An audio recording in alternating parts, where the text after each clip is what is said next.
இன்றைய வேத வசனம் 2 கொரிந்தியர் 11:3.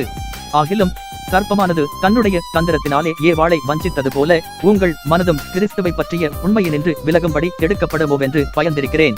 பிரியமானவர்களே, பவுல் கொரிந்தியர் சபைகளுக்கு இவ்வாறு எழுதுகிறார்: சர்ப்பமானது தன்னுடைய தந்திரத்தினாலே ஏவாளை வஞ்சித்தது போல கிறிஸ்துவின் மேல் நீங்கள் வைத்துள்ள நம்பிக்கையையும் சார்ந்திருப்பதலையும் விட்டு விலகும்படி உங்களையும் வஞ்சிப்பானோ என்று பயப்படுகிறேன் என்கிறார்.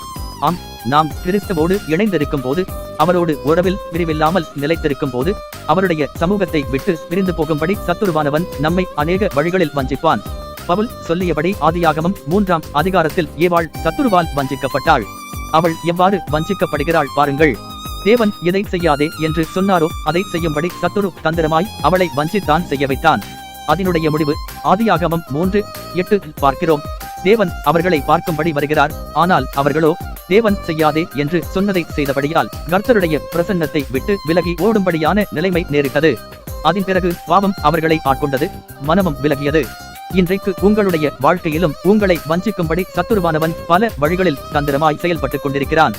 உங்கள் மனம் கிறிஸ்துவின் மேல் நம்பிக்கை வைத்துள்ளது, அவரையே சார்ந்திருக்கிறது, அவருடைய பிரசன்னத்தை நாடுகிறது என்று அவன் அறிந்திருக்கிறபடியால் இவையனைத்தையும் விட்டு உங்கள் மனம் விலகும்படி உங்களை கெடுக்க முயற்சிப்பான்.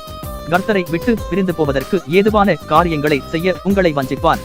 எந்த ஒரு சூழ்நிலையிலும் இவாளை போல ஆகிவிடாதீர்கள். ஜெபத்தின் மூலமாக வேத வார்த்தைகளை தியானிப்பது மூலமாக இடைவிடாமல் கர்த்தரோடு இணைந்திருங்கள். அவருடைய பிரசன்னத்தை தினந்தோறும் அனுபவியுங்கள், நாடுங்கள். அப்போது சத்துருவை எதிர்த்து நிற்க கர்த்தர் பலன் தருவார்.